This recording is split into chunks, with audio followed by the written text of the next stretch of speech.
이제 좀 있으면 슬슬 여름휴가 기간이잖아. 그래서 오늘은 내가 베트남에 처음 갔을 때가 생각나서 잠깐 주절거려 보려고. 당시에 베트남에 대한 정보를 전혀 모르는 상태로 호치민시티로 여행을 갔는데, 일단 해외여행은 뭐 어딜 가도 언제 가도 좋지만 베트남 사람들의 미소와 친절함 덕분에 그 첫 여행의 느낌이 너무 좋아서 결국 그 후로 도합 약 1년 정도 살다 왔어. 처음 갔을 때가 벌써 한 7, 8년 정도 전인데 그때가 설 연휴 기간이었거든? 그래서 가게나 길거리에서 계속 떼떼떼떼떼인조이 이 노래가 나왔었어. 이거 되게 귀에도 입에도 착착 붙고 중독성 있는데 아마 들어본 사람들 많을 것 같아. 그리고 호텔 입구도 그렇고 어떤 가게를 가든 입구나 내부에 되게 예쁜 노란 국화나 주황색 꽃들이 한 바구니씩 꼭 있더라고. 베트남은 제사를 되게 중요시 여겨서 설날에는 꼭 생화, 생과일, 술 이런 거를 바치는데 꽃이 시들면 다시 생생한 꽃으로 사다가 교체하고 과일은 상하기 전에 가족들이나 직원들이 먹고 다시 싱싱한 것으로 사서 올려둔다고 하네. 우리나라도 내가 어릴 때는 집집마다 문 열어놓고 제사 지내는 집이 되게 많았어. 그런데 점점 제사를 안 지내는 집들이 많아지더라. 요즘은 오히려 제사 지내는 집을 찾아보기가 훨씬 더 어렵지. 제사 지내는 집은커녕 이웃집에 누가 사는지도 모르는 시대가 되기도 했고, 요즘 한국은 명절에 납골당 같은 곳에 가야 제사하는 모습을 볼 수 있는데 베트남은 아직도 집집마다 제사 지내는 집이 대부분이야. 아무튼 내가 베트남에 푹 빠져있을 당시에, 물론 지금도 베트남을 정말 좋아하지만 그때 내가 어느 정도로 베트남 문화가 좋았냐면 집집마다 가게마다 있는 미니 재단 본 적 있지? 한국에 올 때 그걸 사오고 싶을 정도였어. 물론 최대한 작은 크기로.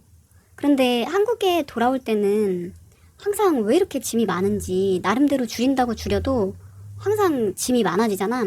그래서 아직도 이 미니 재단, 이 미니 신전을 사온 적은 없어. 내가 이 미니 재단이랑 베트남 제사에 대해서 간단히 블로그에 글을 써봤거든? 혹시 궁금한 사람 있다면 내 블로그 가서 한번 읽어봐 줬으면 좋겠어. 누군가 이번 여름 휴가 때 베트남으로 여행을 가게 된다면 이 미니 재단을 분명히 어떤 가게를 가든 보고 오게 될 텐데, 혹시 눈에 띄면 그 재단을 한번 유심히 보면 두꺼비 형상의 모양이나 해태 형상의 모양, 아니면 대머리 배불뚝이 스님 같은 형상, 그리고 산신령 같은 형상의 모형들이 보일 거야.